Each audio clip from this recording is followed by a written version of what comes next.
와봤냐 바람이.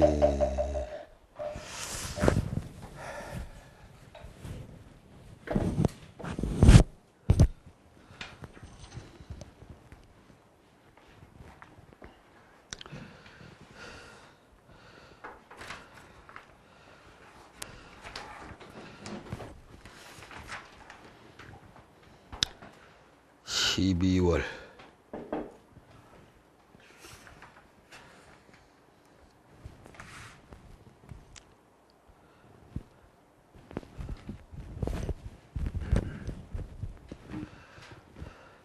그럼 바로 그냥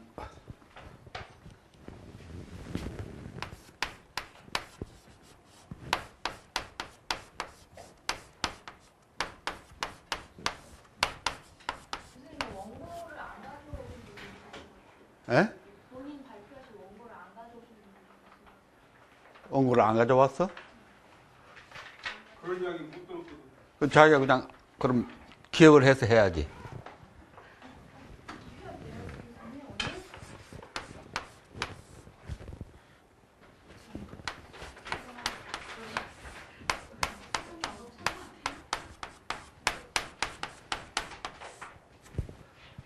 오늘 5분이 발표하기로 되어 있는데 일본에 못 오고 또 강원도 그 스님 못 오고 근데 대구에서 혜성 스님이 안 왔네. 연락이 없었는데 그러면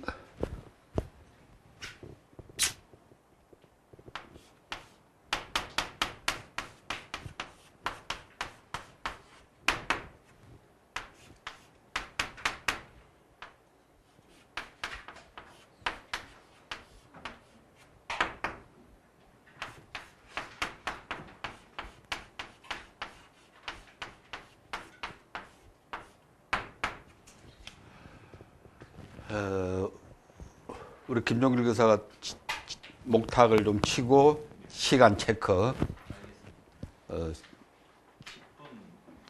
10분이니까 그러니까 딱 1분 전에 가볍게 딱 예정을 치고 10분 되면 딱 크게 이렇게 하시고 평가는 상호 평가를 하겠습니다. 상호 평가를 해서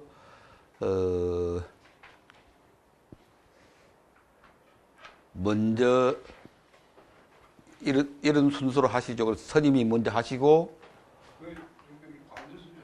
스님 먼저 하시고 그다음 스님 그다음 또 보현 스님 또 무슨 이름이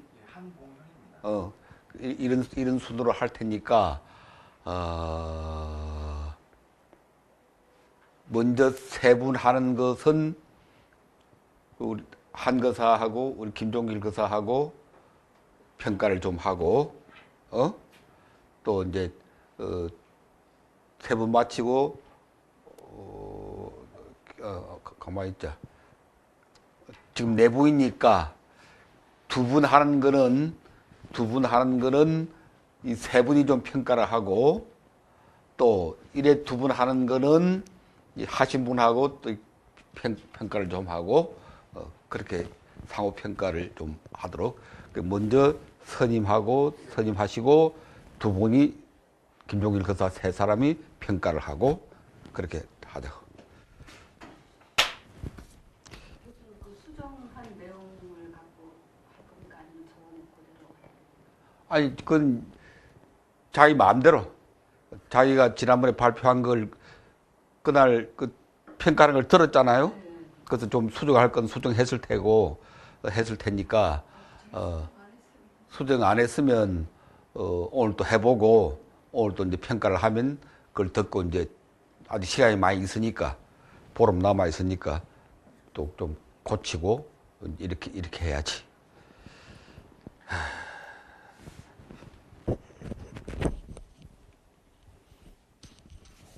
너무 이렇게 좀 긴장하고 그러지 마시고 좀 부드럽게 여유 있게 좀 그렇게. 예, 그럼. 예.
안녕하십니까.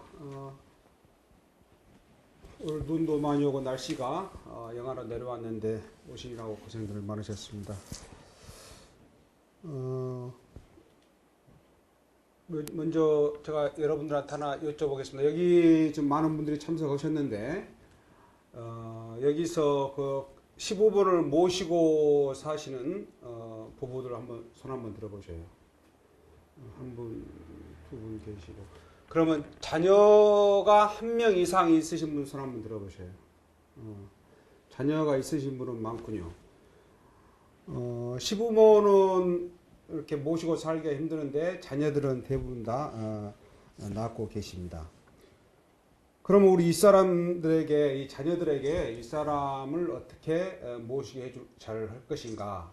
그것은 결국 자기가 시부모를 모시는 것과 같다고 생각합니다. 이 사람들에 대한 아이들의 존경심은 바로 부모로부터 시작되기 때문입니다. 부모를 존경할 줄 모르는 아이가 선생님을 존경하고 어른을 존경하고 그럴 리는 만무합니다. 모든 종교가 공통적으로 가장 먼저 부모에 대한 존경심, 즉 공경심을 강조하는 것도 바로 그 때문입니다. 불교의 경우 부모 은중경에 그것이 잘 나타나 있습니다. 부모 은중경은 한량없이 크고 깊은 부모의 은혜를 10가지로 설하고 있습니다. 제가 나누어드린 설법 자료에 보면은 부모 은중경, 부모 은혜 10가지에 대해서 적어놨습니다. 그걸 한번 같이 한번 읽어보도록 하겠습니다. 첫째는 어머니가 품에 품고 지켜주는 은혜다. 둘째는 해산날에 즈음하여 고통을 이기시는 은혜다. 셋째는 자식을 낳고 근심을 잇는 은혜이며 넷째는 쓴 것은 삼키고 단 것은 뱉어 먹이는 은혜다. 다섯째는 진자리 마른 자리 가려 누이는 은혜이며 여섯째는 젖을 먹여서 기르는 은혜이다. 일곱째는 손발이 닳도록 깨끗이 씻어주는 은혜이며 여덟째는 먼 길을 떠나갈 때 걱정하시는 은혜이다. 아홉째는 자식을 위하여 나쁜 일까지 짓는 은혜이며 열째는 끝까지 불쌍히 여기고 사랑해 주시는 은혜이다.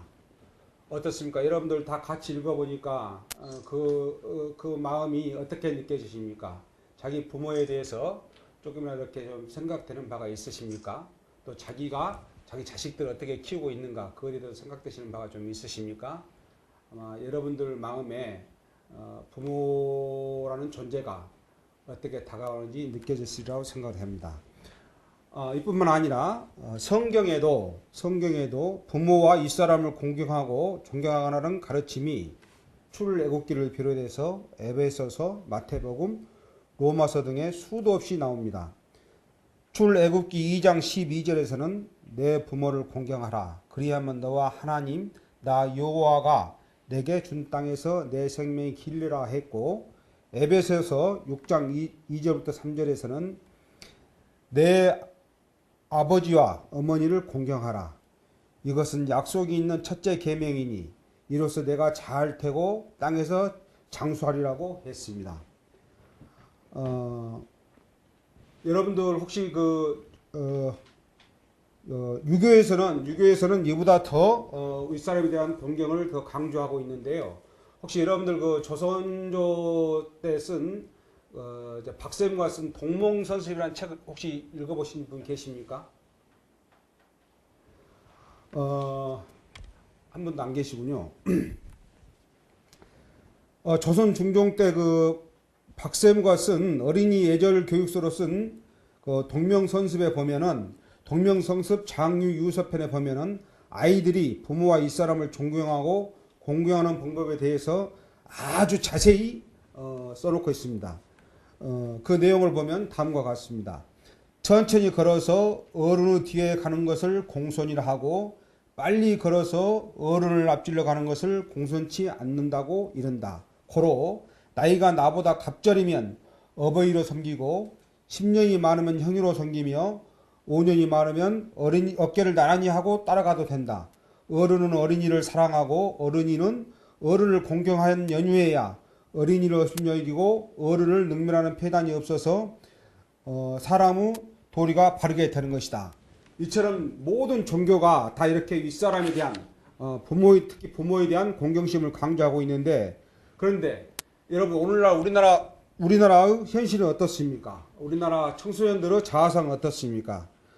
얼마 전 저는 태국에 있는 유니세프 그 유엔 아동기금이라고 있는데요. 그 아태 지역 사무소가 우리나라를 비롯한 중국, 오스트레일리아, 홍콩 등 아시아 태평양 지역 17개 국가 1만 73명의 청소년들, 만 9살에서 17세 사이의 청소년들을 이 가운데서 우리나라 청소년들은 500명을 대상으로 했는데요.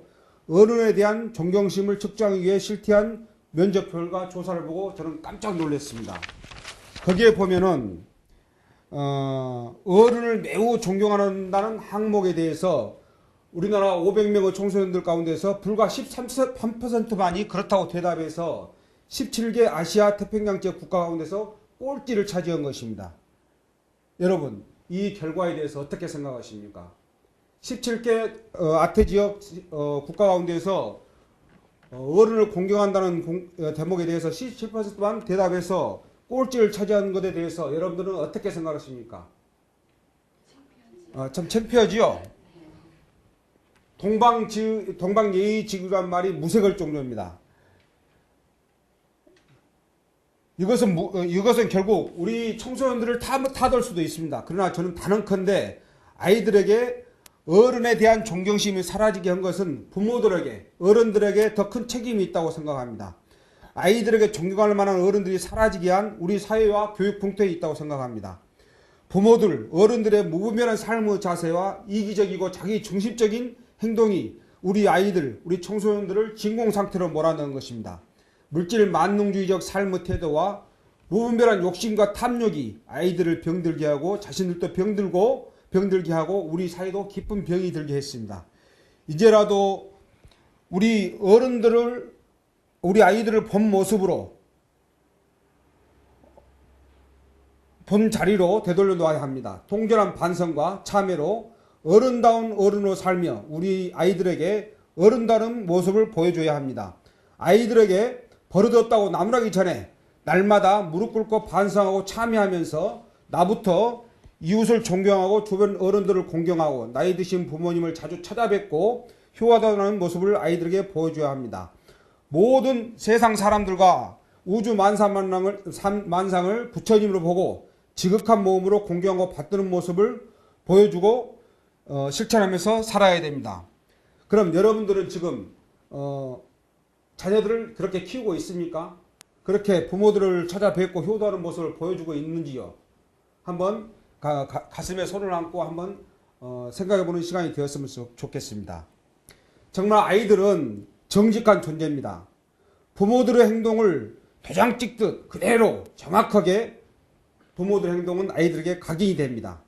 따지고 보면 우리 청소년 범죄가 날로 늘어나고 교육 현장에서 왕따 문화가 사라지지 않는 것도 우리 사회에 연예인은 넘쳐나도 존경하고 본받고 싶은 어른은 없기 때문이라고 생각합니다. 교권이 땅에 떨어진 것도 가장 큰 책임은 부모에게 있다고 생각합니다.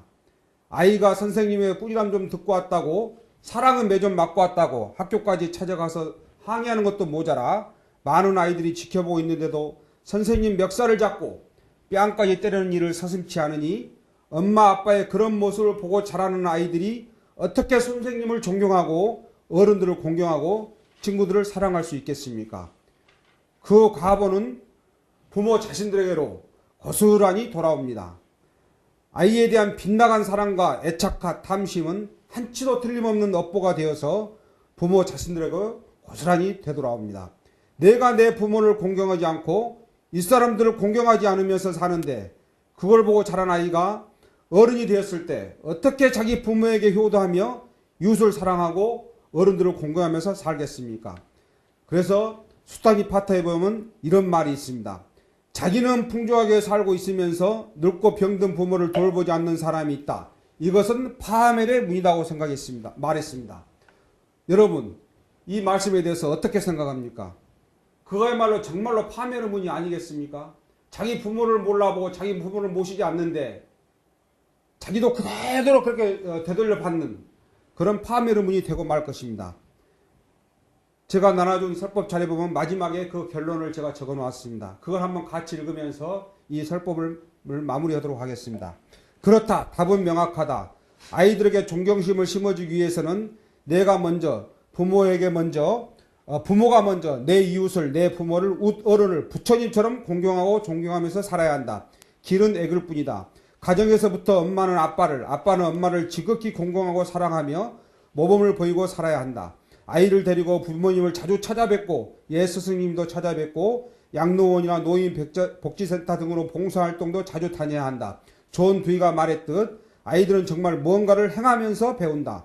그러기 위해서 부모가 먼저 행해야 한다. 아이들은 부모가 행하는 것을 그대로 따라서 행한다.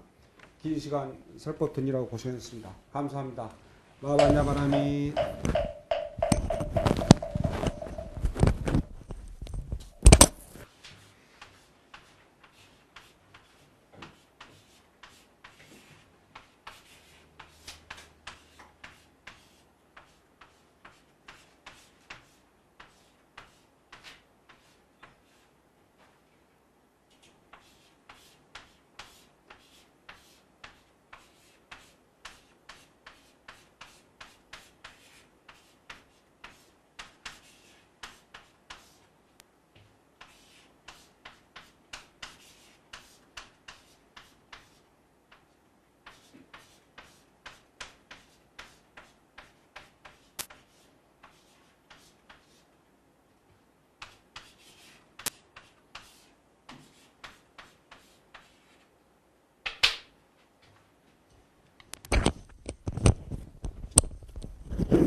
안녕하십니까.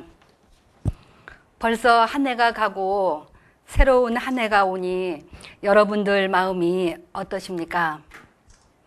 많이 아프고 허전할 것입니다. 제가 따뜻한 얘기 하나 들려드리겠습니다. 부처님께서 사위국이 기원정사에 계시면서 많은 사람들을 모아놓고 설법하고 계실 때의 일입니다. 어느 넓은 들판에 500마리의 사슴을 거느리고 있는 왕사슴이 살고 있었습니다.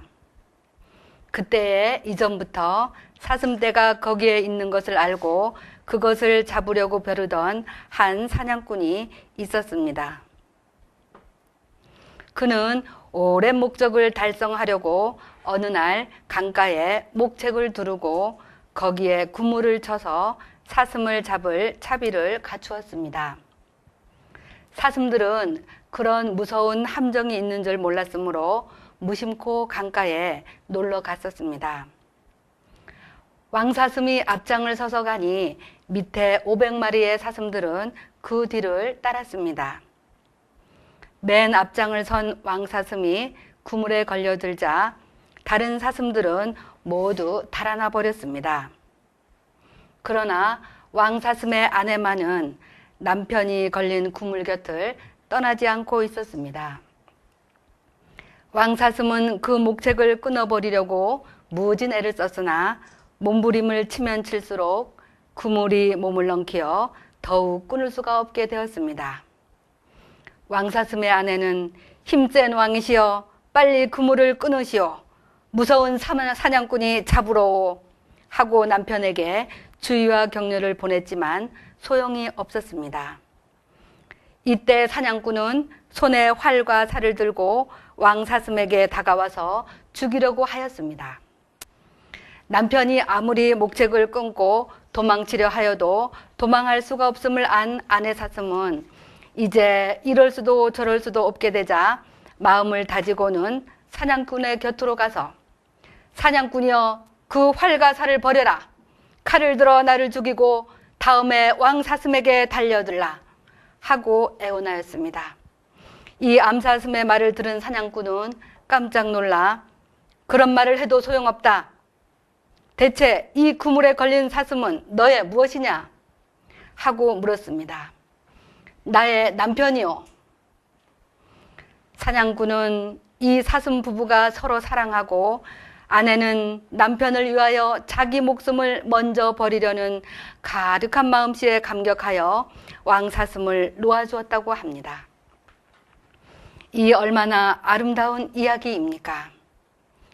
사슴들도 이처럼 상대방을 위해 목숨까지도 바치는데 여러분들은 머구리 아웅다웅 싸우며 사십니까? 남편을 부처님처럼, 아내를 부처님처럼 모시고 사랑하고 사신다면 마음의 상처나 고통은 없어질 것입니다. 아무리 남편이 잘못했다 하더라도 부처님같이 용서하고 이해하고 사신다면 언젠가는 그 사랑에 눈 녹듯이 모든 아픔이 사라질 것입니다. 사람의 마음은 통하게 되어 있습니다. 하물며 정이 깊은 부부야말로 더 말랄 나위가 없을 것입니다.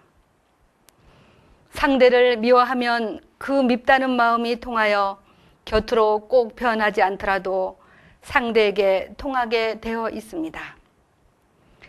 남편이 나를 배반했으니 나쁘다는 생각을 지워버리고 남편의 행동을 비판하는 듯한 태도도 보이지 마십시오. 나와 이미 결혼한 남편은 좋은 사람이다 라고 생각을 하시고 이제부터 좋아진다는 생각을 굳게 가지십시오. 그리고 남편이 집으로 들어오면 남편을 부처님같이 존경하며 더욱더 사랑하신다면 언젠가는 반드시 좋은 날이 찾아올 것입니다.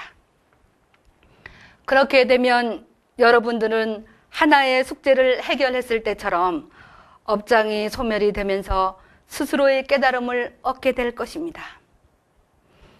남편도 아내의 허물을 보면 감싸주고 위로해 주시고 아내를 부엌대기로만 생각하지 말고 나와 함께 살면서 참으로 많은 도움을 주는 사람이다 라는 생각을 하면 저절로 감사한 마음이 들 것입니다.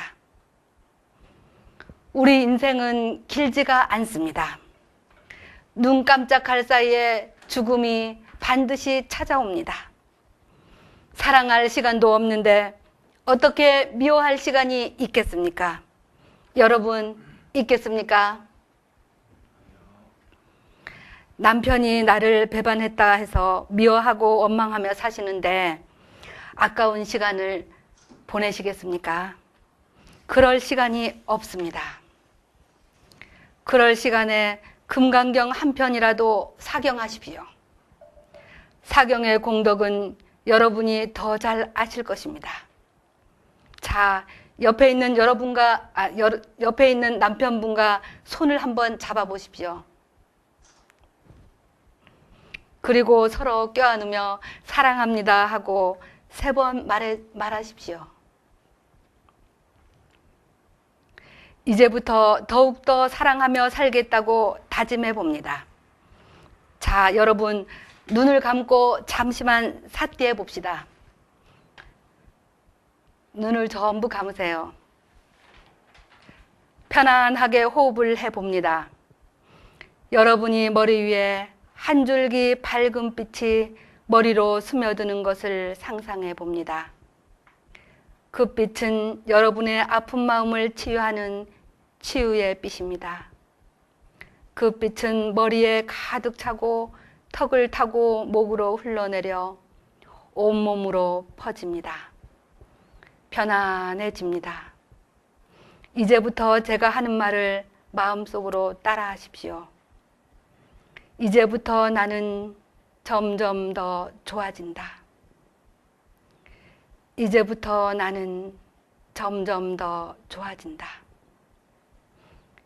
이제부터 나는 점점 더 좋아진다. 온몸이 평온해집니다. 여러분의 마음은 평화로 가득 차 있습니다. 평화, 평화, 평화. 이제부터 화나고 속상할 때마다 평화를 3번 말하게 되면 그 즉시 마음의 평화가 찾아올 것입니다. 자, 이제 눈을 뜨십시오. 평온해지셨습니까? 여기 내가 그렇게 해야 하는 까닭은 이란 시를 들려드리고 마칠까 합니다. 내가 불쾌한 사람을 참아주어야 하는 까닭은 누군가도 불쾌한 내 모습을 참아주었을 것이기 때문입니다. 내가 남의 허물을 덮어주어야 하는 까닭은 누군가도 나의 허물을 덮어주었을 것이기 때문입니다. 내가 끝없이 기다려주고 사랑해 주어야 하는 까닭은 누군가도 나를 끝없이 기다려주고 사랑해 주었을 것이기 때문입니다. 내가 용서해야 하는 까닭은 누군가도 나를 용서해 주었기에 그 빚을 갚는 것입니다. 여러분, 행복은 여러분이 마음에 달렸습니다. 부디 행복한 삶 사시길 축원합니다. 나무아미타불.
안녕하십니까. 날씨가 추운데 모두들 다 건강하시죠?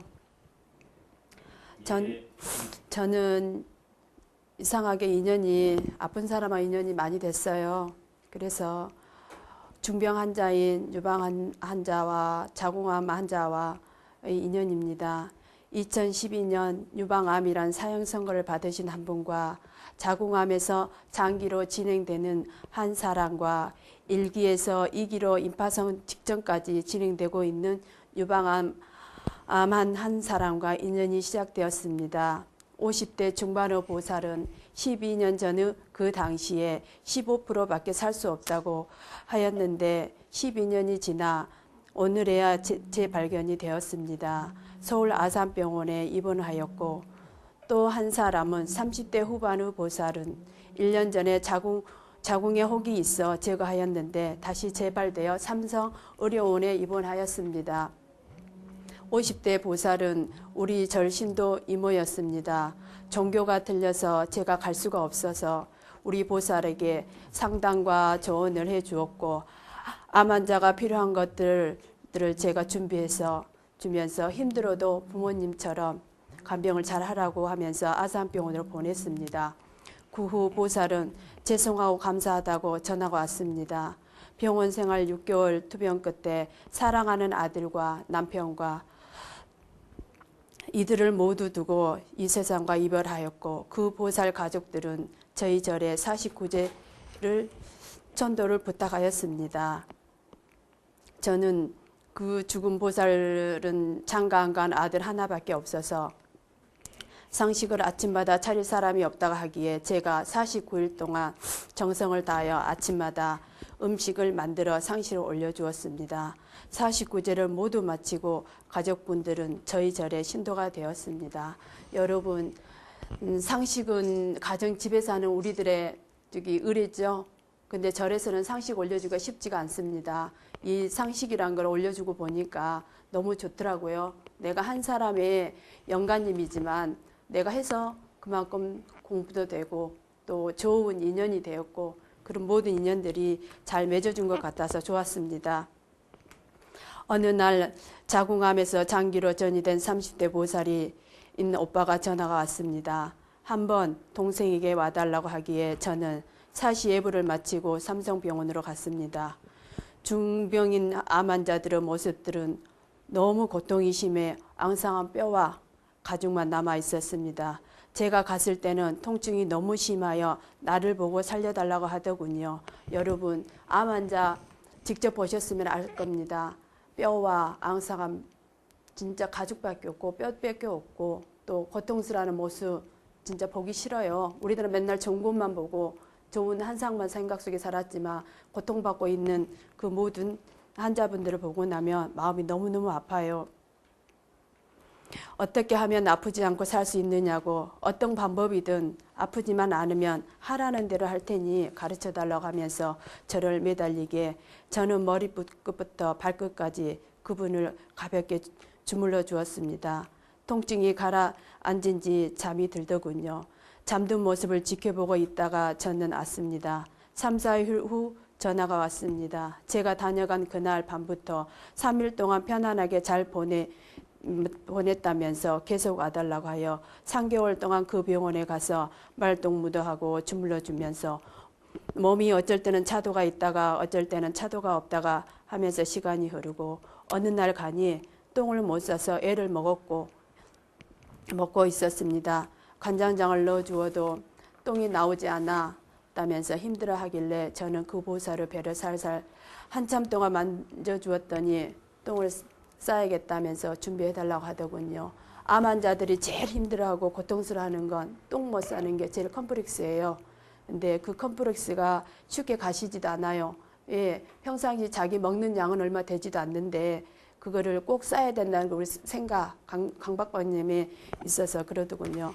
그래서 저는 그 기저귀를 준비해달라 하기에 보살은 많은 양의 똥을 마지막으로 쌌습니다.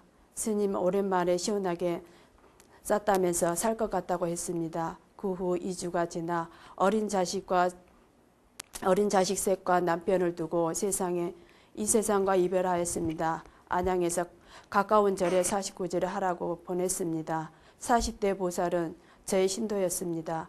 하루는 예불을 하고 있는데 그 보살의 가슴 쪽이 어깨가 꿈에서 본 것 같이 보였습니다. 그날은 이상하다 생각하였고 말았는데 그 다음날도 계속 보여서 그 보살에게 물었습니다.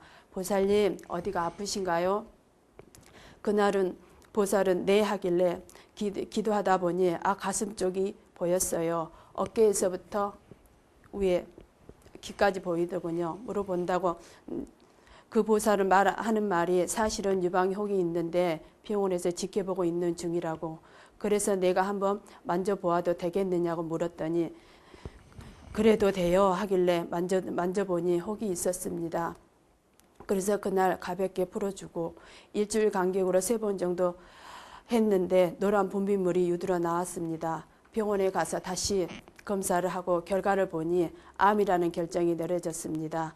그 보살이 의심이 나서 이제 제가 만져주는 암이 의심이 났겠죠. 사람이기 때문에 나서 의사 선생님께 전에 있었던 것이 암으로 전이 되었습니까? 하고 물었더니 전에 있었던 것은 암이 아니고 그 암 뒤에 그 전에 있던 덩어리 뒤에 암이 다시 자라나고 있던 것이었습니다. 그 말을 듣고 나서 그 보살이 전화가 왔습니다. 저도 의심이 갔죠. 내가 만진 게 암이었을까? 나 때문에 인해서 그게 터져서 번졌을까 하는 걱정도 있었기 때문에 그때 아니라고 그러더군요. 그래서 오늘은 늦어서 내일 절에 온다면서 전화를 끊었습니다. 다음 날 보살이 왔기에 기도책 한 권을 줄 테니 책 읽는 것처럼 이때 정성을 다해서 내 몸에 병 낫게 해달라고 간절히 발언하고 하루에 한 번씩 하라고 무구정광 대단하니 경 책을 주면서 그 경의 내용 중에 목숨이 연장되는 내용이 있으니 한번 한글 번역을 읽고 보고 기도를 시작하라고 하였습니다. 건대 병원에 수술날이 되어 입원을 했습니다. 입원하는 날 저녁에 저도 그 보살 옆에서 내일 암이 퍼지지 않고 수술이 잘 되기만을 기도하면서 밤을 새우고 절에 왔습니다. 간단하게 예불을 마치고 다시 병원으로 수술 시간에 맞추어 갔습니다. 시간은 되었는데도 수술장에 들어가지 못하고 있었습니다. 왜 무엇 때문에 그러느냐고 물었더니 혈압이 올라 약을 투여해도 혈압이 내려오지 않는다면서 나는 수술을 앞두고 긴장돼서 그런가 보다 생각했습니다. 보살과 얘기를 하면서 마음의 긴장을 풀어주었습니다. 오전 11시에 수술이 밤 9시에 수술장에 들어갔습니다. 수술은 무사히 끝났고 회복실에서 깨어나더니 첫 말이 스님 정말로 너무너무 많이 아팠다고 하면서 웃어주었습니다. 보살님 고생 많이 했습니다 하고 보살님 아무리 아파도 경전기도는 안 하면 안 됩니다 하고 저는 새벽 2시에 절에 왔습니다. 그 후 몸의 회복이 빨라졌고 항암 치료와 방사선 치료를 무사히 마치고 건강한 모습으로 가족품으로 돌아가서 기도하면서 잘 살고 있습니다. 그 경전은 그 보살한테서는 손에 놓을 수가 없는 경전이기 때문에 지금도 열심히 하고 있고 그 후 시간이 흘러서 보살님 남편과 같이 와서 스님 저는 부처님의 은혜를 입었습니다. 말로는 표현할 수 없는 은혜를 입었습니다. 정말로 감사합니다. 처음에는 어떻게 기도를 해야 되는지 어떻게 무엇에 매달려야 하는지 아무것도 몰랐는데 기도는 우리가 생활한 것과 같이 할 수 있게 해주셔서 고맙습니다고 말씀하셨습니다. 출가인으로서 힘들고 외롭고 고통스러운 것들을 함께 나누고 함께 웃고 함께 즐거워하고 이분들과 같이 할 수 있다는 것을 조금이나마 실천하면서 배워가고 있습니다. 감사합니다. 마바냐바라미.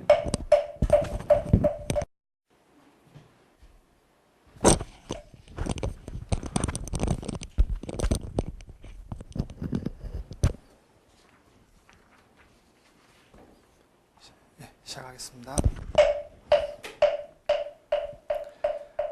오늘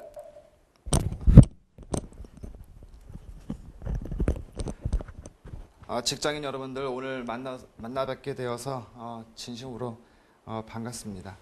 이렇게 바쁜 시간에도 저의 그 설법을 듣기 위해서 멀리까지 와주셔서 다시 한번 또 감사의 말씀을 드리고 올 한 해 정말 직장인 여러분들 고생 많이 하셨습니다. 이제 올 한 해도 한 달 채 남지 않았습니다. 직장에서 제일 바쁜 시기가 12월이 아닌가 이렇게 생각이 됩니다. 뭐 직장에서 12월 되면 뭐 항상 다들 잘 아시지만 뭐 성과 분석이다, 뭐 승급, 승진, 뭐 여러 가지 눈치도 보게 되고 뭐 성과금과 인상 연봉이다, 뭐 13년도 뭐 사업 계획 등 뭐 여러 가지 뭐 잡다한 업무부터 해서 큰 비중을 두고 있는 업무까지 이렇게 맡고 있을 것으로 생각이 되면서 정말 직장을 위해서 또 자기 자신을 위해서 정말 대단한 일을 하고 있다고 저는 생각을 하고 있습니다. 오늘 설법 주제는 부처님의 가르침인 그 사서법으로 경쟁과 협력을 통해 성장하는 방법을 모색하고 길을 열어주는 방법을 제시하고자 합니다. 이것은 여러분들이 직장 생활에서 또는 사회생활에 활력을 주고 보람된 직장 생활을 위해서 제가 말씀드리는 것입니다. 선생님은 지금 고통을 겪고 있는 것이 무엇입니까? 직장 생활 내에서. 아니면은 뭐 직장 동료하고의 그런 뭐 문제점이나 갈등. 뭐 어떤 것이 있나요? 서로 경쟁하는. 경쟁력. 예. 이것은 뭐 어느 회사나 다 마찬가지로 뭐 다 비일비재하게 나타나는데 정말 제일 힘든 것이 바로 동료하고의 그런 문제가 될 것으로 이렇게 생각이 됩니다. 뭐 또 가족, 자기 자신의 그 가족을 위해서 또 연봉을 또 인상을 해야 되고 또 승진을 해야지만이 또 직장에서 또 경쟁을 이어나가고 더 멀리 내다볼 수 있게 되는데 그런 것이 바로 동료하고의 그런 전쟁이라고 얘기를 할 수가 있겠죠. 네. 오늘 설법 내용이 바로 그런 문제점을 제시하고자 하는 것입니다. 사서법이 무엇이고 또 사서법이 무엇인가에 대해서 구체적으로 제가 설명을 드릴 건데요. 사서법이라는 것은 여러분들이 실제로 직장 생활 내에서 실천을 하고 있는 것입니다. 근데 그 용어 자체가 좀 생소하다 보니까 잘 모르는 경우가 많이 있는데 오늘 제가 설법을 통해서 아마 크게 이해를 하게 될 것으로 생각을 하고 있습니다. 사서법이라는 것은 네 가지를 거두어 주는 일, 또 네 가지 보살핌, 또 네 가지 섭수의 법이라고 할 수 있는데요. 세부적으로 얘기를 하자면은 그 네 가지가 무엇인가? 바로 처음에 나오는 것이 바로 보시입니다. 보시는 부처의 가르침이나 재물을 베푸는 것이고, 그리고 두 번째로 애언은 부드럽고 온화하게 말하는 것이고, 세 번째 이행은 남을 이롭게 함이고, 동사는 서로 협력하고 고락을 같이 하는 것입니다. 그럼 여러분들이 이 사서법을 통해서 직장 생활에 적용하고 실천해야 하는 그런 구체적인 방법을 제가 알려드리겠습니다. 먼저 보시섭 같은 경우는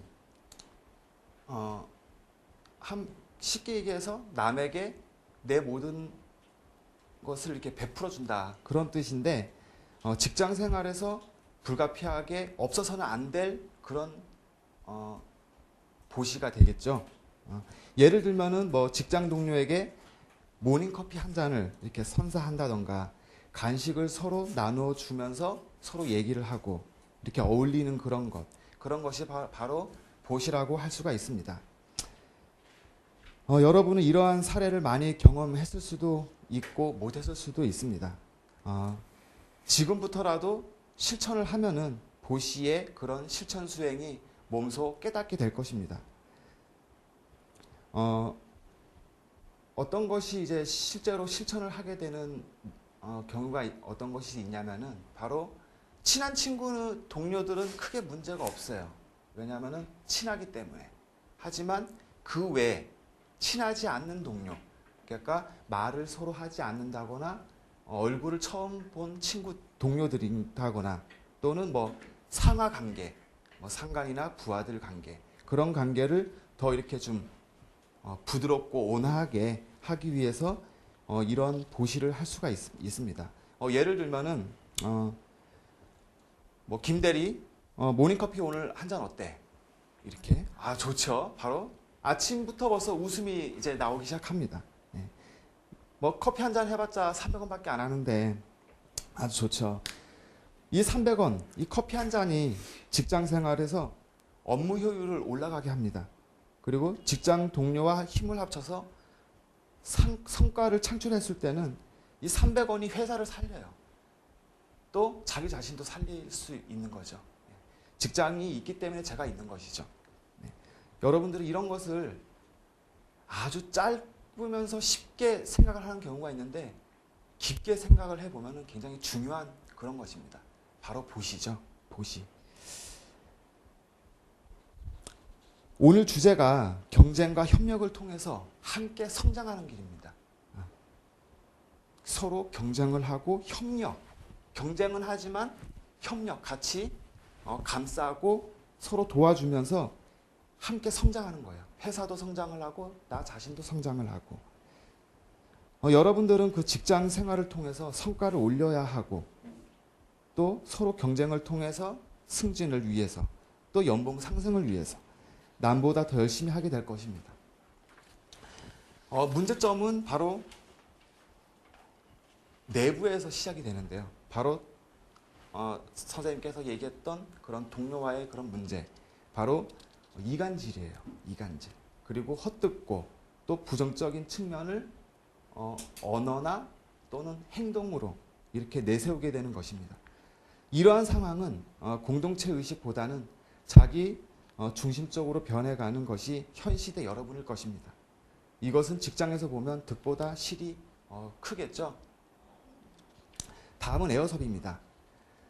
따뜻하고 사랑스러운 말로 서로 대화하고 서로 위로하며 격려하는 것입니다. 직장 생활에서 제일 중요한 사항이라고 볼 수가 있는데요. 말로써 울고 웃기도 하고, 또 갈등 악화가 되기도 하고, 되돌릴 수 없는 상황까지 치닫게 되는 것이 바로 이 입으로 시작이 되는 거예요. 아비달마 집에서는 기뻐하는 말, 재미있는 말이요, 얼굴을 펴고 평온하게 보면서 하는 말, 또 웃음을 머금고 그보다 먼저 하는 말이요 라는 말이 있습니다. 그럼 우리 예를 한번 들어보겠습니다. 두 가지가 있는데요. 첫째, 긍정적인 거예요. 김주임 오늘 고생 많았어요. 김주임의 역할이 굉장히 중요합니다. 항상 고마워요. 또 반대로 김주임 오늘 고생했는데 많이 부족한 것 같아. 다음에 더욱더 분발하라고. 어때요, 어강이? 분위기가 완전히 틀리죠? 결과는 똑같습니다.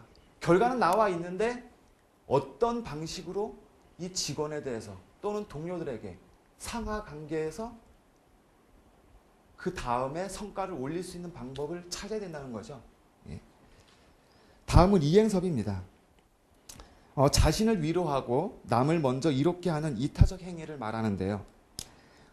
자바 함경에 사섭사경이라는 그런 문구가 있습니다. 가장 훌륭한 이익주기란 믿지 않는 사람은 믿음을 들게 하기 위하고 계율을 세우려는 이에게는 계율을 깨끗하게 그리고 아끼는 이에게는 보시로 나쁜 지혜를 가진 이에게는 바른 지혜를 끌어들이며 바르게 세우게 하는 것이다 라고 말씀하셨습니다. 사서법 중 제일 힘든 일이 아닌가 저는 생각이 돼요. 직장 생활에서도 회사 경영을 두고 이행섭이 중요함을 알 수가 있습니다. 직장 생활에 있어 개인이 할 수 있는 환경은 극히 적습니다. 혼자서는 절대 할 수가 없어요. 직장에 관련된 사람들이 항상 함께하고 공존의 역할을 합니다. 개인보다는 상대방을 우선해야 하고 함께 해야 됨을 여러분은 잘 알고 있을 것입니다. 힘든 일이든 좋은 일이든 함께 어울리고 본인의 일이 아니더라도 상대방을 위해 도와주는 것. 직장에서 무수히 많은 일들이 비일비재하게 관련돼 있을 것입니다. 지금까지 사서법에 대해 알아보았는데요. 사서법을 통해 자신이 실천하고 상대방이 진심을 알고 함께 했을 때 직장 생활의 즐거움과 보람, 그리고 회사는 튼튼해지고 경쟁력은 자연히 커질 것입니다. 이상으로 설법을 마치겠습니다. 남아입니다.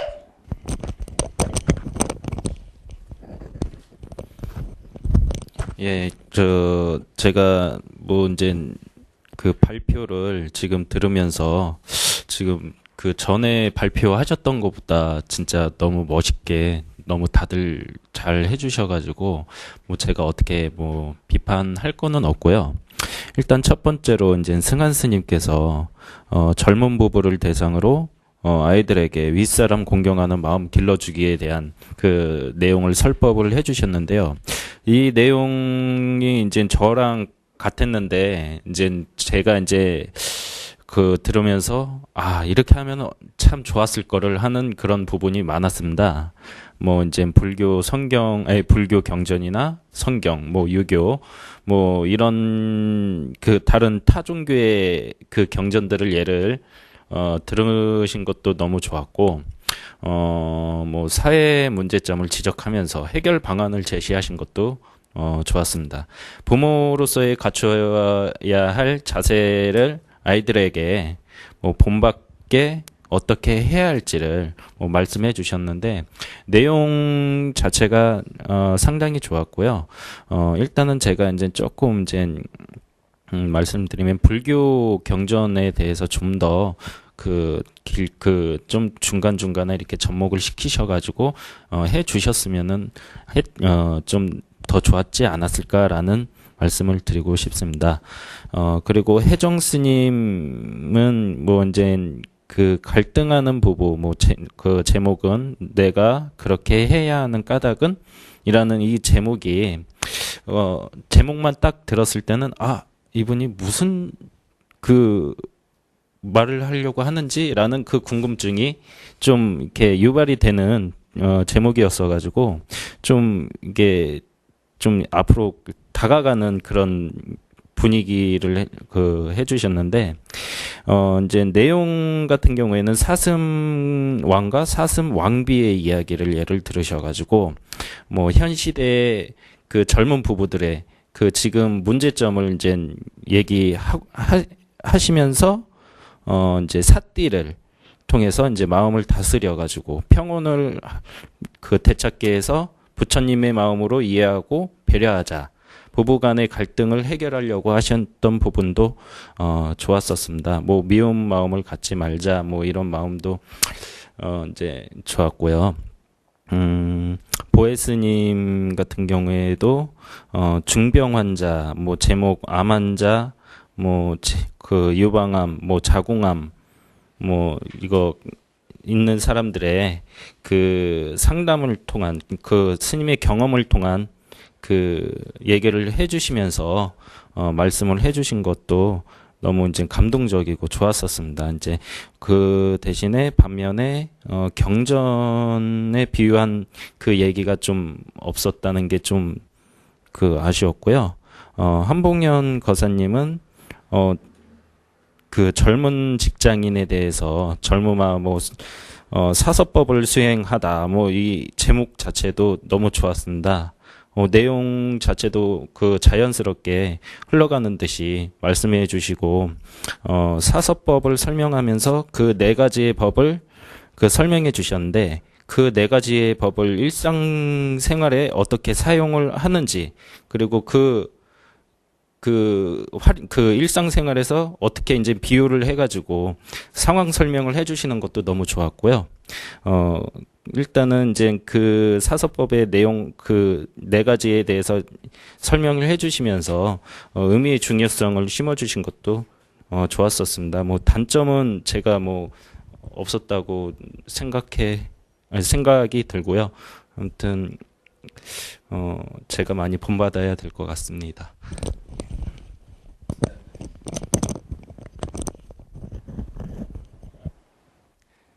내용이 그렇게 많지가 않습니다.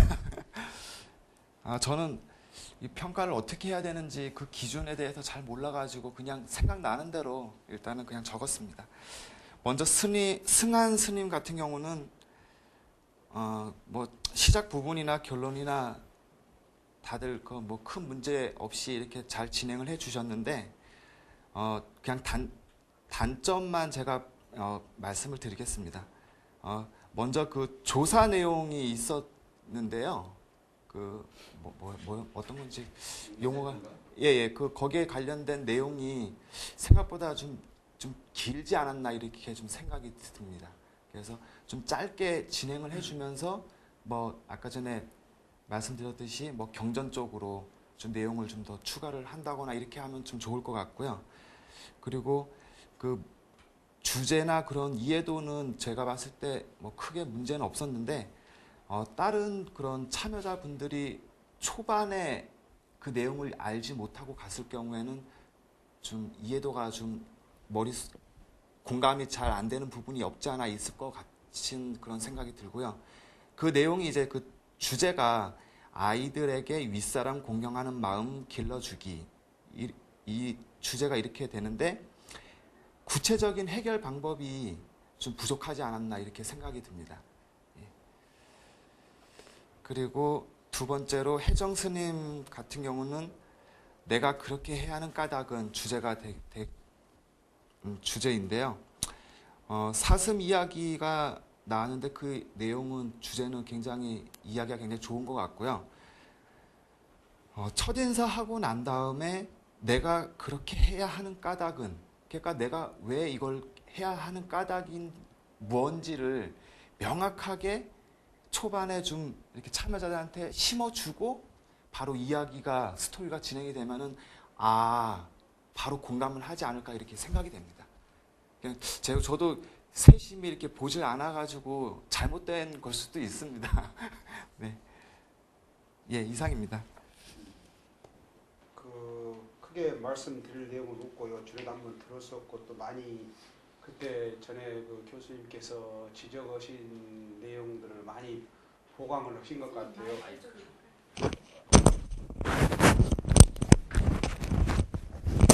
전번 그 예수님 할 때 그때 그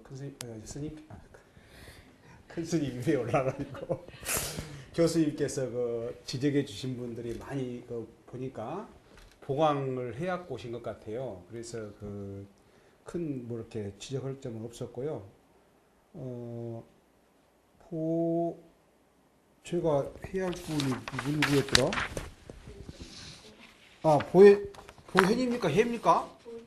근데 왜 이거 해라고? 잘못 썼나 봐요. 그래서 그래서 헷갈렸어요. 번명이 바뀌어버렸. 그래서 갑자기 번명이 바뀌어버렸나 해가지고 제가 헷갈렸다니까요. 예, 예. 그래서 예. 근데 역시 차분하게 잘 하시고 또 사례가 고쳐지기위해서 좋은데 이제 그것이 전에도 한번 교수님께서 말씀하신 것 같은데 너무 중병 환자인데 죽음으로만 두 분이 다 끝나버려 가지고 그 부분은 조금 어떻게 보강을 해야 할 것 같아요. 그차라도 그냥 껄딱껄딱 오고 있는 사람들한테 다 죽은 이야기만 해버리니까 그게 조금 저도 좀 이렇게 오늘도 좀 거슬리게 들리더라고요. 나라면 좀 서운하겠다. 빨리 너도 죽으란 이야기 같아가지고 그리고 이제 그 청중들하고 교감하는 부분이 약간 아직도 좀 부족하신 것 같아요. 전체적으로 좀 평이한 것도 입체감이 좀 부족했다 할까요? 대체적으로 차분하고 참 좋은 게 잘하셨고요. 그다음에 한봉현 교사께서는 전번에도 근데 전번에 더 잘하셨던 것 같아요. 제가 내용을 예. 수정을 좀 했었는데요. 예. 시간 컨트롤 못 해가지고 예. 그 내용이 다 빠졌습니다. 예. 전번에 가고 훨씬 교감도 잘 되고 이렇게 잘 하셨거든요. 근데 오늘은 좀 거의 좀 부족한 것 같은 느낌이 들었어요. 그래서 잘 발판은 어쨌든가 모르겠는데 그래서 좀 이렇게 조정을 다시 좀 하셔갖고 하면은 훨씬 좋을 것 같아요. 그때는 굉장히 이렇게 청중들로 호감도 잘 되고 저도 쏙쏙 들어오고 그랬었거든요. 그런 느낌 이상입니다. 네, 처음에 보현 스님요, 이제 열심히 기도하시며 사시는 모습 정말 훌륭해 보였습니다. 자기가 겪었던 실질적인 이야기가 감격적이었고요. 그런데 제 생각엔 그 단어가 이게 똥이란 말 대신에 대소변이라고 말하면 더 좋았지 않나 그런 생각이 들고요. 환자 겪은 이야기가 너무 많은 시간을 말씀하시는 것 같은데 또 중병 환자에게 환자의 이야기, 암 이야기를 너무 오래 하시면 환자들은 어두운 마음이 더 들 거라는 생각이 들었습니다. 뭔가 아픈 병을 잊을 수 있을 만큼 즐거운 이야기가 없는 게 아쉬움으로 남았습니다. 잘 나셨습니다. 그 다음에 한봉년 법사님 진짜 너무 잘나셔갖고 제가 말할 게 없을 정도로 너무 자연스럽게 잘나시고요. 이제 모닝커피라든가 간식, 직장 내에서 나누어 먹는 거 좋은 일인 것 같고요. 또 300원의 여유 바로 보시라는 점 좋았습니다. 근데 제 생각엔 사서법을 다 말하지 말고 그 중에서도 한 가지만 중점적으로 해서 이제 부처님의 어떠한 그런 뭐 사례나 뭐 그런 게 더 들어갔으면 좋았지 않았나 하는 생각입니다. 예, 잘하셨습니다.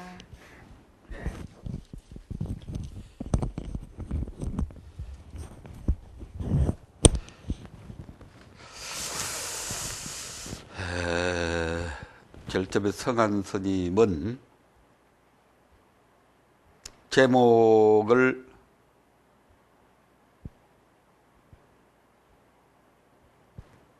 그렇게 길게 설명식으로 늘어놓으면 재미가 없으니까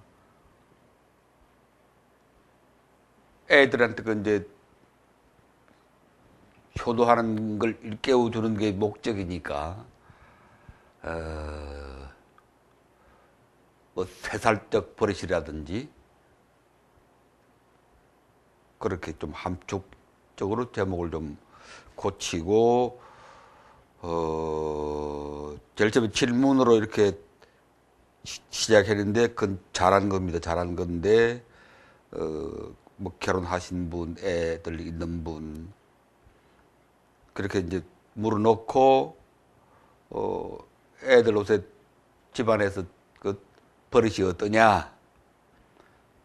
특히 이제 부모님하고 같이 살 때 그 할아버지나 할머니 또는 아버지 엄마한테 애들이 어떤 버릇을 잘 하느냐 그렇게 물어서 이제 문제를 끌어내야 돼요. 그래서 요새 애들이 그 문제가 있다. 특히 부모 섬기는 문제, 너무 애들이 자기만 알고 이기적이고 문제가 있다. 그런 것을 문제를 끌어내고 그 다음에 그걸 조금 이제 발전시켜서 아까 그 유니세프 통계 있죠? 그걸 먼저 얘기를 해서 애들이 문제가 있다 하는 걸 문제를 제기를 하고 그걸 이제 뒷받침하기 위해서 그 통계를 인용을 하세요. 통계를 인용을 해서 이렇게 나타나서 우리나라 아이들, 우리나라 그 청소년들의 이 문제가 심각하다 하는 그거 드러나 있잖아요. 다른 나라랑 비교해 봤을 때 문제가 심각하다는 것을 이제 거기서 분명히 제시를 하고 그럼 왜 이렇게 됐느냐. 그걸 이제 질문을 좀 해요, 질문을.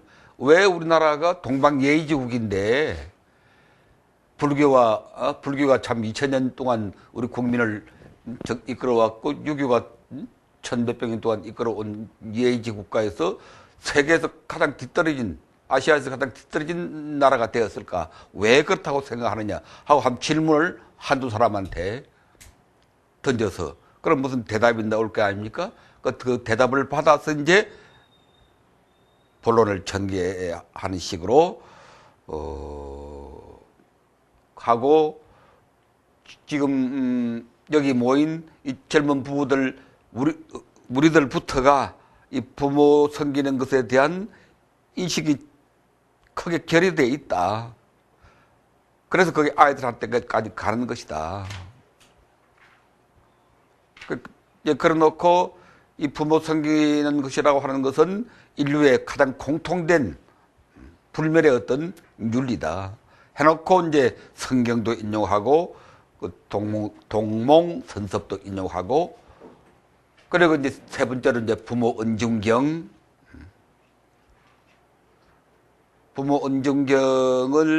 같이 읽는 방법도 있고 고요하게 명상하게 하고 혼자서 이렇게 조용히 읽어가는 법도 있고 뭐 그 두 가지 중에 하나 택해서 하시고 읽고 나서는 또 질문을 해보세요. 이 부모 은중경은 그 원천이 쌍유따 니까야에 나와 있습니다. 쌍유따 니까야에. 그러니까 잡암경이지. 쌍유따 니까야에 어느 때 부처님께서 길을 가시다가 뼈 무더기를 보고 그 앞에 예배를 올렸다. 그러니까 제자들이 놀라서 세존께서 어떻게 뼈 무더기에 절을 하십니까? 그러니까 부처님께서 저 뼈 가운데는 전생에 내 어머니도 있었고 아버지도 계셨을 것이다. 그 얘기를 발전시킨 것이 부모 은중경입니다. 그러니까 좀 설명을 해주는 게 좋아요. 무턱대고 그냥 부모 은중경 해버리면 일반인들이 뭐 부모 은중경이 뭔지 전혀 모르니까 이 경이 이렇게 정말 뿌리가 깊은 경이구나. 쌍유따 니까야에 나와 있다. 그렇게만 얘기하면 될 겁니다. 부처님이 길을 가다가 이렇게 가셨고 그것을 발전시킨 것이 이 대성경전의 부모 은중경이다. 원래 부모 은중경은 중국에서 만들어졌다는 그런 학설이 있어요. 그래서 일부 학자들은 이건 이제 위경이다. 만들어진 경이다. 부처님 경이 아니고 그렇게 얘기하는데 그러나 그 원천은 분명히 초기 경전 쌍유따 니까야에 있으니까 그건 부처님 경이다. 뭐 그렇게 봐야 됩니다.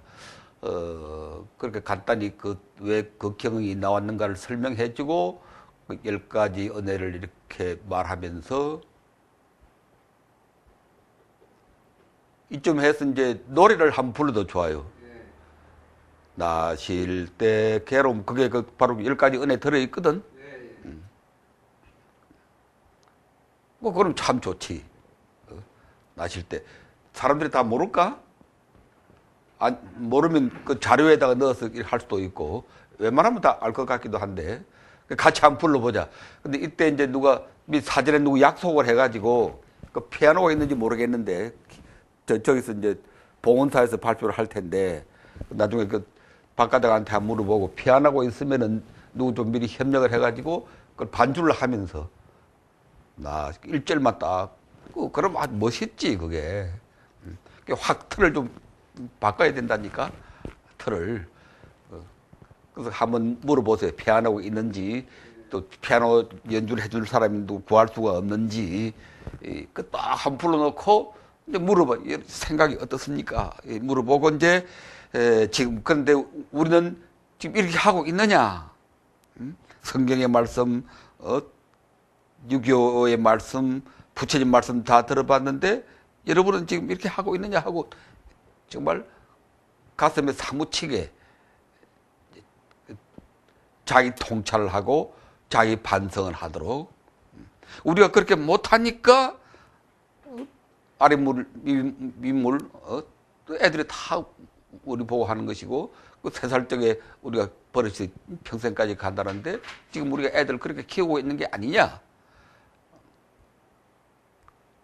부모님은 뒷전하고 애들만 위하고 있는 게 아니냐? 우리가 지금. 여러분은 지금 시골에 계시는 부모님에게 뭐 얼마나 전화라도 문화를 드리느냐. 그러니까 좀 가슴이 탁탁 좀 사무치게.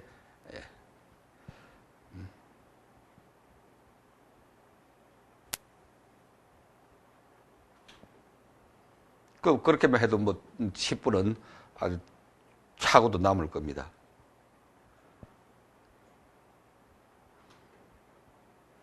그리고 어조와 속도가 좀 빨라야 좀. 일반적으로 빠르기 때문에 빠르게 할 때는 빠르게 하고 좀 생각하게 할 때는 좀 천천히. 우리가 지금 여러분 한번 생각해 보라. 여러분 아버지 어머니를 지금 어떻게 지금 섬기고 있느냐. 아이들에게만 매몰되어 있는 것이 아니냐. 부모는 뒷전이 아닌가. 이럴 때는 아주 천천히 참 사무치게 이렇게 얘기하고 강조할 때는 빠르게 강하게 어조의 변화를 좀 줬으면 좋겠다. 그리고 마지막에 아이들에게 효심을 심어주기 위해서 지금부터 우리 젊은 부부들이 뭘 할 것인가 한 가지만 딱 제시를 하세요. 실천 약속이라고 그럴까? 한 가지만 이렇게 해서 아이들에게 교육을 시키자. 이것이 교육이다. 3살 때 묘목을 잘 가꾸는 길이다. 그래서 한 가지만 딱 강조해서 그렇게 하시면 좋겠고, 혜정 스님은 원고를 읽으면서 이제 아까도 좀 그러긴 했는데 대중들하고 계속 눈을 맞추기를 해야 되고, 그 이제 사슴 이야기가 현장감이 있게 아주 잘 했습니다. 그 삼순 얘기를 해놓고 대중들에게 이제 감상을 물어봐야 돼. 한두 사람한테. 이 사슴 이야기를 듣고, 지금 여기가 젊은 부부들이니까, 남편은 어떻게 생각합니까? 아내는 어떻게 생각합니까? 감상을 물어보고, 그걸 물어서 이제 문제를 또 제시를 해야 돼요. 문제를 제시해서, 요새 여러분은 지금 어떠냐? 남편이 공경에 빠졌을 때, 또는 아내가 공경에 빠졌을 때, 여러분 같으면 어떻게 하겠느냐? 뭐, 남편이 병들고 사업 안 되니까 이혼하고 도망가는 여자도 많잖아요. 또 그런 얘기라든지, 또 아내가 병들고 하니까 버리고 외도를 피운다든지, 그런 남편도 모습이 많거든. 여러분은 이런 경우는 어떻게 하겠느냐? 생각해 본 적이 있느냐? 오늘 그 아침마당에 보니까 화요 초대석이라고 해가지고 두 젊은 그 남녀가 나왔는데 남자가 시각장애자라 멀쩡하던 눈이 갑자기 이제 멀어버리는데 그 여자친구하고 같이 나왔어요. 그 남자의 자격이라고 하는 그 합창단에 그 나온 분이라고 그러던데 근데 남자가 갑자기 눈이 멀어버렸는데 이 여자가 큰 생각을 많이 했다는 거지. 뭐 하루에 100번 넘게 어떻게 할까 생각하다가 이제 끝내 옆에서 남아서 그 남자를 지켜준 거지. 지켜주어서 이제 노래하게 하고 그 여자가 서둘러서 아직 결혼은 안 한 것 같은데 그런 사례. 그건 이제 텔레비 다시 보게 하면 나오니까 오늘 아침마당에서 했거든. 그런 사례를 통해서 여러분 어떻게 하겠느냐 그렇게 문제를 제시를 하고 우리가 남편과 아내에 대한 생각을 바꾸자. 불평이 있고 불만이 있고 그렇더라도 우리 마음을 바꿔야 한다. 마음을 바꾸는데 아까 얘기했던 그 무상법, 무상한 것이다. 그 무상법을 이제 경전을 좀 인용하는 게 좋아요. 경전 불경 속에 무상에 관한 얘기는 무수히 나오니까 지난번에 띠사비구 얘기 그 봤죠? 띠사비구 부처님이 간병하는 거 그 떴을 텐데 띠사비구 부처님이 간병하는 그 원고도 뜨고 했을 텐데 거기 보면은 법구경에 나오는 그 이 몸은 죽어서 하는 그게 나와요. 그런 거라든지 그게 바로 무상에 관한 것이니까 그런 경전을 한번 탁 인용해서 이 세상 우리 삶이라고 하는 것은 덧없는 것이니까 그 이제 덧없다 무상하다 뭐 세상이 끝난다 그런 얘기가 아니고 우리가 바른 마음 착한 마음 본래 마음으로 돌아가야 한다. 그렇게 얘기하고 손잡고 밝은 미소를 한번 지어보자. 그런 대단히 좋은 거니까 실제로 그날 그 참석한 대중들이 옆에 친구들하고 손잡고 서로 따뜻하게 미소 지어보기 하고 이제 마음 다스리는 법 가운데 하나로 금강경 사경하기를 얘기했는데 그걸 좀 더 강조하고 여러분들이 그렇게 마음을 바꾸는 구체적인 방법이 뭐냐 그 중에 하나가 금강경 사경하는 것이다. 사경을 어떻게 하는 게 좋다. 그 사경하는 법을 좀 강조를 하고 이제 마지막에 사띠를 했죠. 그 사띠 하는 것은 아주 매우 좋은 겁니다. 아주. 그 사띠 하면서 그 내용 가운데 평화 막 그것만 얘기했지만 뭐 오늘 이 주제가 남편 그 부부 서로 갈등 해소하는 게 주제니까 이제 그 속에 남편을 사랑합니다. 아내를 사랑합니다. 그런 것 이제 들어가면 좋겠고 마지막에 낭송을 할 때는 근데 지난번에 얘기했는데 이제 배경 음악이 싹 나오도록 그 우선 명상음악이 많으니까 그걸 미리 녹음을 해가지고 와서 그때 발표하는 날 이제 미리 그 해가지고 탁 넣으면 어째 탁 나오는 게 있잖아요. 그거 할 수 있으니까 명상음악을 잔잔히 넣고 그 낭독을 하면은 아주 감동적인 그런 게 될 겁니다. 그 다음에 보현 스님은 아까 두 분이 다 지적을 했는데 근데 지난번에 얘기했는데 죽은 얘기 빼라는데 또 자꾸 죽었다. 그리고 여기 뭐 내가 설법한 대상들이 환자들이니까 아까 스님이 잘 지적했는데 환자들 앞에서 아프다 얘기 자꾸 하면 안 되거든 그거. 그리고 암 환자라는 말 쓰면 안 돼요. 암 환자들 앞에서도 환자란 말 쓰면 안 된다니까. 형제 여러분 그러든지 친구 여러분 그러든지 보살님들 그러든지 따뜻하게 이렇게 용어를 불러야지. 교도소에 가서 재소자 여러분 그런다든지 그러면 안 된다고. 환자란 말 싹 빼버리고 아까 몇 사람 얘기를 했어요? 세 사람 얘기를 했나? 네 사람 얘기를 했나? 세 사람? 두 사람 죽었어요? 참, 죽은 사람 빼라니까 지난번에. 그러면 그 절대 건물이지. 죽은 사람 싹 빼버려. 아니면 살았다고 고치든지. 배를 살살 어떻게 해서 그 살았다고 그걸 고치든지 각본을 고치든지 죽었다 그러면 안 된다니까. 근데 그 앞에 참 힘드시지요. 이렇게 위로를 해주고. 여러분 힘들 때는 그걸 어떻게 이겨냅니까? 하고 물어봐요 좀. 뭐 암에 걸려서 어떻게 합니까? 그러지 말고 힘이 들 때는 어떻게 하십니까? 뭐라고 이제 대답을 하거든. 그러시겠죠. 그러면서 이제 선생님이 겪었던 그 사례를 얘기하는데 죽었다 그러지 말고 살았다고 고치고 강조할 것은 그 고통을 이기는 법은 기도하는 것이다.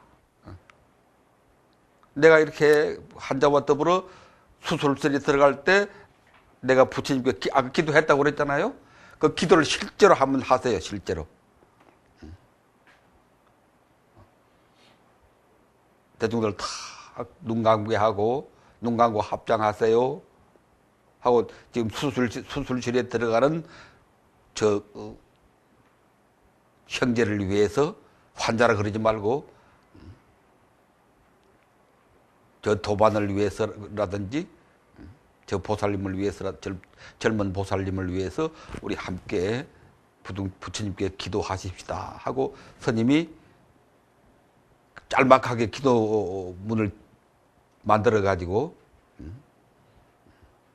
옛날식으로 앙고해도 좋고 앙고가 할 수 있어요. 앙고 그럼 더 좋지. 앙고하고 간단하게 아무개 불자 원만 수술 원만 성취 바로 하고 이제 마지막에 나무 서가 모집을 대중들이 같이 함께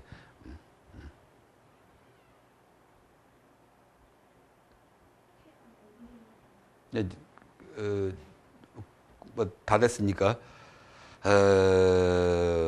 그렇게 하면 실제로 하세요. 실제로 하고 요컨대 이 설법의 목적은 기도로서 고통을 이기자.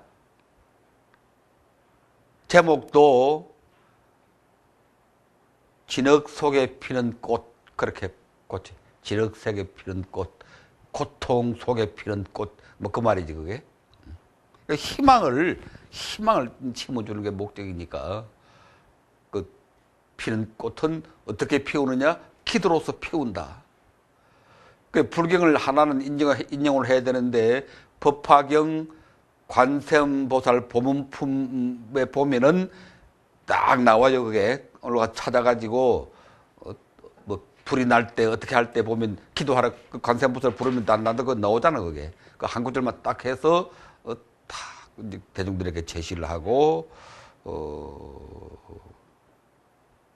요컨대 그 고통받는 대중들에게 기도로서 희망을 주는 것 그게 목적이 있으니까 내가 이렇게 함께 기도했더니 이렇게 훌륭하게 낫더라 그렇게 해서 그리고 어조도 좀 강하게 약하게 너무 한결같아 가지고 좀 졸리니까 강약 있어야 되고 마지막에 한복년 법사는 지난번보다 오늘 잘 안 됐어. 너무 또 용심을 하니까 그런 모양인데 제목도 사서법이 골치 아픈 소리 하지 말고 아까 선생님이 얘기했는데 네 가지를 그렇게 해서 하지 말라고 내가 그랬는데 교리 해설 하지 말라고 그건 마치 죽어가는 사람들한테 백과사전 의학 백과사전 읽어주는 것과 같이 아무 무의미한 것이니까 그건 학자들이나 전문가들이 연구하는 거지.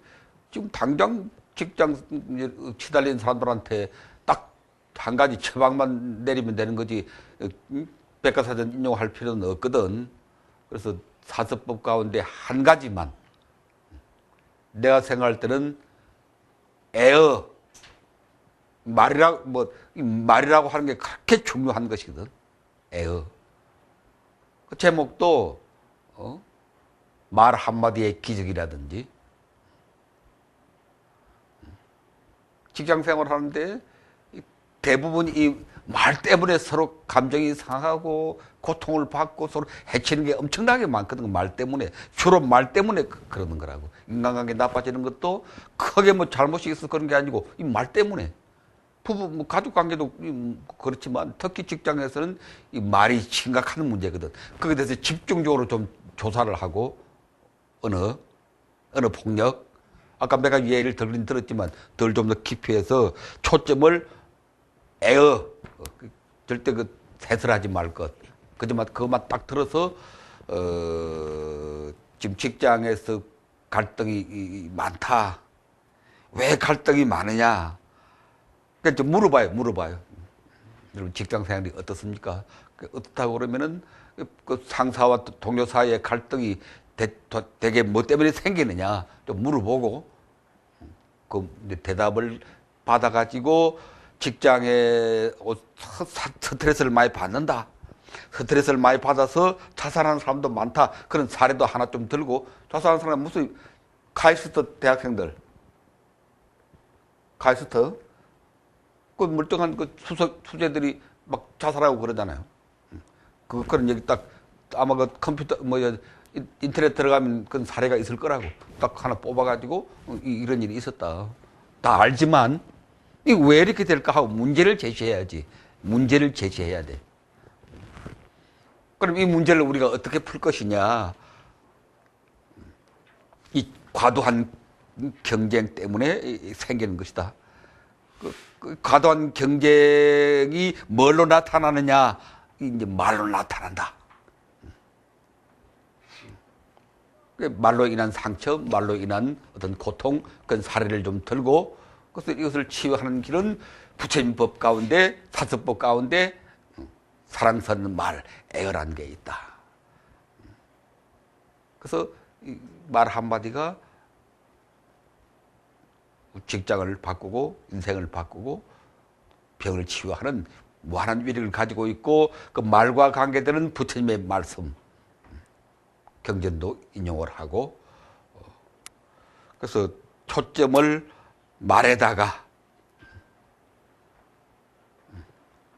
구체적인 사례, 아까 말한 것처럼 구체적인 사례를 제시를 하고,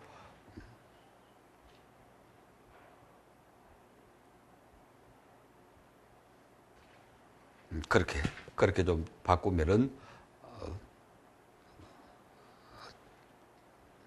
잘 될 겁니다. 말이란 게 실제로 엄청나게 중요한 의미가 있으니까. 나도 강의 때 한번 얘기했는데, 절에 있다가 밖에 운동하러 가면서